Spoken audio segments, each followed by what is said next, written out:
Fövqəladə Hallar Nazirliyinin 112 qaynar telefon xəttinə Bakı şəhərinin Binəqədi rayonu, Əcəmi, Naxçıvani küçəsində tikilidə yanğın baş verməsi barədə məlumat daxil olub. Fövqəladə Hallar Nazirliyinin mətbuat xidmətindən bildirilib ki, məlumatla əlaqədar dərhal əraziyə Nazirliyin Dövlət Yanğından Mühafizə Xidmətinin qüvvələri cəlb olunub.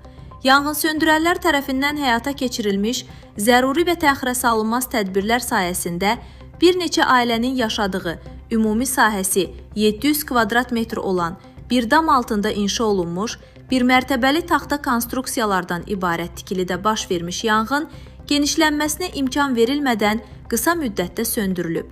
Yanğın nəticəsində bir dam altında inşa edilmiş, bir neçə ailənin yaşadığı taxta konstruksiyalardan ibarət tikilinin yanar konstruksiyaları 150 kvadrat metr sahədə, bitişik yerləşən ümumi sahəsi 100 kvadrat metr olan qarajın konstruksiyaları 10 kvadrat metr sahədə yanıb. Yanğın yerinin müayinəsi zamanı 1990-cı il təvəllüdlü Fərid Əliyar-oğlu Tapdıqovun meyiti aşkar olunub. Tikilinin qalan hissəsi yanğından mühafizə olunub.